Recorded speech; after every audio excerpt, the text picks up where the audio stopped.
황교안 총리 후보자 인사청문회가 시작됐습니다. 하지만 메르스 사태로 관심이 밀려난 데다 야당이 치명적인 결정타를 내놓지 않은 상황이어서 이른바 면죄부 청문회가 되는 것이 아니냐, 이런 시각마저 나오고 있습니다. 국회 법사위원으로 있는 새정치민주연합 박지원 의원을 연결해서 황교안 총리 후보자 검증과 메르스 컨트롤 타워의 문제, 그리고 당 내부 상황을 놓고 말씀 나눠보죠. 박지원 의원님, 안녕하십니까? 네, 안녕하세요. 박지원입니다. 예, 먼저 총리 후보자 인사청문회 문제부터 여쭤보죠. 당초 이제 황교안 후보자가 자료 제출을 대부분 거부하고 있는 상황이기 때문에 청문회 연기를 검토하겠다라는 것이 이제 당 입장이었는데 어제부터 진행됐잖아요. 당 입장이 변한 건가요? 자료 제출을 거부하고 있지만은 청문회 자체를 거부했을 때 더 큰 문제가 있기 때문에 어제부터 한 것으로 알고 있습니다. 예, 그렇군요. 자, 이제 청문회 이틀째인데요. 자, 의원님은 어제 청문회 첫날 어떻게 보셨습니까? 총리의 자격 여부는 어떻게 판단하고 계십니까? 글쎄요, 방금 앵커께서도 결정타가 없다라고 하시는데, 예, 이상 결정타가 어디 있습니까? 총리 후보자께서는 애국가 4절까지 불러야 된다, 이런 애국심을 강조하면서 정작 자기의 자료는 제출하지 않고 심지어 탈세, 부동산 투기, 이러한 문제가 있는 것, 병역 의무를 하지 않은 것, 그 이상 더 큰 한방이 어디 있습니까? 이것을 가지고 마치 청문회에서 충분히 다뤄지고 있고 오늘 또 하겠지만은, 예, 한방이 없다고 하면은 그러면 우리 국민은 탈세를 해야 되고 부동산 투기를 해야 되고 병역을 기피해야 됩니까? 그래서 저는 그러한 도덕 불감증에, 예, 우리 국민 정서나 언론 보도, 그리고 총리 후보자는 애국가를 사절 부르라고 하는 말로만의 애국심 강요가 아니라 진정 국민의 의무를 다할 수 있는, 다한 그런 후보의 총리를 바라고 있다. 그렇기 때문에 이것이 바로 한방이다, 이렇게 말씀드립니다. 예, 말씀하신 것은 이미 나온 의혹들, 그리고 하자 문제만으로도 국무총리 자격이 없다, 이런 말씀이시네요. 그렇습니다. 예. 하지만 이제 일각에서는 법무부 장관 인사청문회도 이미 통과를 했었기 때문에 총리 청문회 역시 큰 결격 사유도 없고 또 새로운 문제 제기도 없다, 이런 지적이 있는 건 사실 아닌가요? 법무부 장관의 기준과 총리의 기준은 다릅니다. 예. 그리고 저도 법무부 장관 청문회를 했지만은 그때 역시 자료 제출을 거부하고 그대로 넘겼습니다. 예. 그리고 지금 총리 청문회에서 새로운 사실이 나타나고 있습니다. 그렇기 때문에 이러한 문제가 제기되고 있는 겁니다. 예. 법무부 장관 청문회 때 제가 바로 왜 그렇게 몸이 가렵느냐, 또 과다한 전관예우를 받은 수임료에 대해서 어떻게 처리할 것이냐, 이런 문제에 대해서 법무부 장관 후보자는 사회에 기부를 하겠다는 등 여러 가지 변명으로 일관됐는데, 예. 법무부 장관 재임 2년 이상 때 과연 이러한 약속을 지켰느냐, 이러한 겁니다. 예, 예. 그리고 오늘 아침 보도만 하더라도 장모님 명으로 고양시의 차명으로 토지를 가지고 있고, 또 부인은 전라남도 완도에 임야를 소유하고 있다, 이런 것들이 밝혀지고 있으면은 문제가 있지 않는가, 저는 그렇게 생각합니다. 예, 그렇군요. 자, 말씀하신 대로 이제 자료 제출을 안 하고 있는 상황인데, 이제 여야가 함께 요구했던 39건의 자료 중에 24건을 제출 안 했다는 거지 않습니까? 그러면 네. 이제 60% 이상 자료를 안 낸 건데, 이 문제는 어떻게 이해해야 됩니까? 그러면 자료 제출 안 하고 버티면 청문회 끝나게 되는 건가요? 자료 제출 안 하고 버티면은 끝나는 거죠. 그리고 심지어 세금 문제에 대해서 내가 법을 몰랐다, 예. 법무부 장관이 법을 몰랐다라고 해서 세금을 안 냈다고 하면은 문제가 안 됩니까? 그럼 우리 국민들이 모든 범죄를 하고 나는 법을 몰랐다 했을 때 면죄부가 되느냐고요. 예. 따라서 자료 제출하지 않은 것은 기본적인 문제입니다. 예, 예. 그 자료를 요구했을 때 주어야만이 제대로 검증을 할 수 있는 겁니다. 변호사 수임한 19건에 대해서도 밝히지 않는 것은 무엇인가 문제가 있기 때문에 밝히지 않는 것 아니겠어요? 예.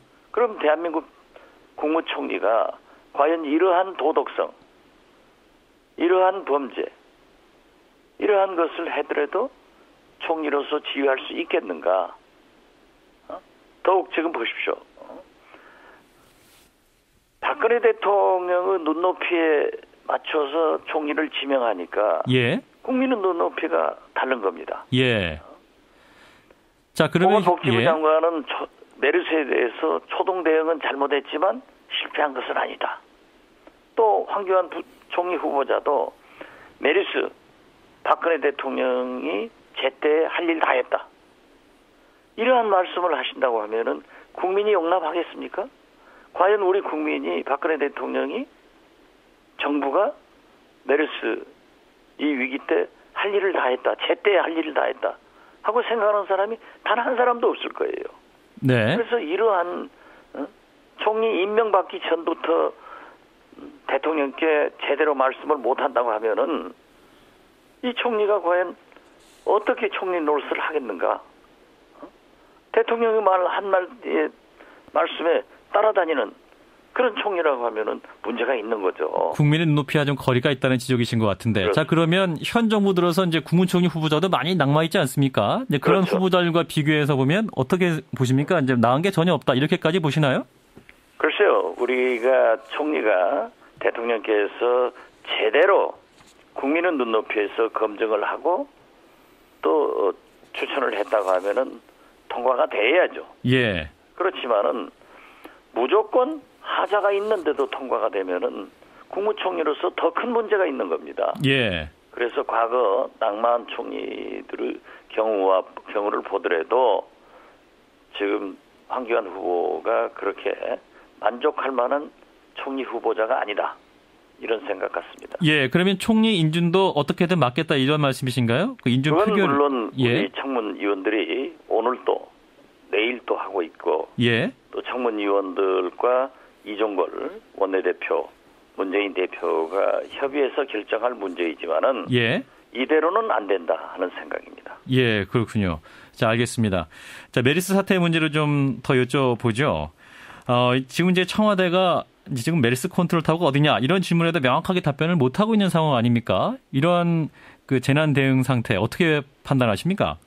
우리는 이미 박근혜 정부가 세월호 때 예. 그러한 것을 경험했습니다. 예.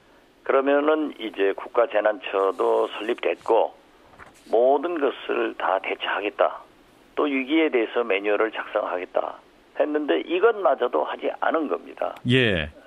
그리고 청와대 시스템이 그러한지 어쩐지는 모르지만은 문영표 복지부 장관이 메르스 발생 후 6일 만에 대통령께 보고했다는 이 시스템. 또 대면 보고죠. 대통령께서도 예. 6일 만에 보고를 받았다고 하면은 예. 어떠한 조치가 있어야지 14일 만에 청와대에서 관심을 갖고 회의를 하는 거예요. 지금 현재도 컨트롤 타워가 없지 않습니까? 예, 예. 누가 괴담을 퍼뜨렸습니까? 정부에서 안심하라, 아무 걱정 없다. 그리고 공개를 하지 않기 때문에 인터넷에 SNS에 이런 것이 괴담이 나오지 않습니까? 예. 이 괴담을 단속하겠다. 그러면 정부가 제 일을 했느냐 이겁니다. 예, 예. 괴담이 진실입니다. 이제 보면은. 네. 그래서 저는 정부의 컨트롤 타워나 대통령의 또 특히 문영표 장관의 그 자신 없는 그 태도에 대해서는 반드시 책임을 물어야 된다. 이런 생각을 하고요. 예. 제도적으로도 보건복지부에 복지관계만 업무가 있고 보건 업무에는 없습니다. 전문가가 없다는 말씀이시죠? 예, 예. 그렇기 때문에 예. 물론 인력 수급에 여러 가지 문제가 있겠지만은 저는 차제 보건 담당 차관, 복지 담당 차관 등 차관 복수 제도를 도입해서 앞으로 굉장히 많은 과거에도 많은 수다 모두 했지 알겠습니다. 않습니까? 예, 예. 이제 또 우리 기후 변화가 생겨가지고 예. 아열대 지역으로 바꾸고 있습니다. 예. 그리고 이러한 전염병 연구나 우리 국민 건강 문제를 하는 그런 복지부가 됐으면 좋겠다 하는 생각 같습니다. 예, 알겠습니다. 의원님, 그리고 이제 이 메르스 문제가 갈수록 심각해지고 있기 때문에 대통령의 방미 일정을 연기해야 한다, 이런 또 주장도 나오고 있습니다만, 의원님은 어떻게 보시나요? 그건 저는 당연히 연기해야 된다고 생각합니다. 예. 오늘 아침 보도만 하더라도 속보가 들어오는 걸 보면은 8명의 환자가 발생하고 있습니다. 예. 그런데 다음 주까지 과연 진정될 것인가? 뭐 어제는 오늘이 고비다. 이제 2주가 고비다. 다음 주가 고비다. 했을 때 대통령께서 편히 다녀오실 수 있겠는가? 물론 외교도 중요하지만은 국민들이 이렇게 불안할 때, 특히 정부의 잘못으로 불안할 때 대통령께서는 방미를 취소하시든지 예. 연기하시든지 하는 게 바람직하다. 저는 그렇게 생각합니다. 예, 그러니까 어떤 메르스 상태가 더 진정된 이후에 어떤 방미 일정을 챙겨야 한다, 이런 말씀이신 것 같고요. 네. 예, 예. 그리고 지금 일반적으로요. 예. 이 대통령에게는 이런 감기나 이런 전염 환자들이 접촉을 금하게 됩니다. 예. 그렇기 때문에 박근혜 대통령께서도 여기저기 다니시는 것보다는 청와대에서 주의하시는 것이 국민을 안심시키고 예. 메르스 퇴치에 보다 빠른 접경이다. 저는 그렇게 봅니다. 예. 자, 시간이 좀 많지 않아서요. 그 당내 상황 하나만 더 여쭙고 좀 마무리해야 될 것 같은데, 지금 이제 새정치민주연합의 혁신을 논의하고 있지 않습니까? 자, 이와 더불어서 나오는 얘기가 이제 호남 중진 용태론 혹은 물갈이가 필요하다, 뭐 이런 지적도 나오고 있는데, 의원님은 어떻게 보시나요? 호남 중진뿐만 아니라 예. 우리 새정치민주연합의 현역 국회의원이 130명입니다. 예. 이 모두를 정확한 기준을 가지고 혁신의 대상이 되고 물갈이 대상이 될 수 있는 겁니다. 예. 그래서 김상곤 혁신위원장이 이제 참 마지막으로 우리 당을 살리느냐, 대한민국 야당을 살리느냐, 이런 중차대한 임무가 있기 때문에 예. 뭐 내일 혁신위원을 발표한다고 합니다마는 예. 혁신위원회 구성과 함께 이러한 모든 문제를 잘 봐야 되는데, 왜 하필이면 호남만 물갈이 대상인가? 이건 있을 수 없습니다. 예. 130명 우리 새정치민주연합 국회의원 중 28명이 호남 출신입니다. 호남 지역구입니다. 예. 그래서 그러한 특정 지역에 대해서 얘기를 하는 것이 아니라, 또 국회는 노장청의 조화가 이루어져야 되기 때문에 다선 의원만 되는 것이 아니라 초선도, 그 어떤 지역도 130명 새정치민주연합의 국회의원이 예. 혁신의 대상이 돼야 되고 물갈이의 대상이 되어서 정확한 기준을 만들어서 하면은 국민에게 승리할 수 있는 그런 공천을 할 것이다. 예. 말씀드립니다. 예. 말씀 여기까지 듣겠습니다. 고맙습니다. 네, 감사합니다. 네, 새정치민주연합의 박지원 의원이었습니다.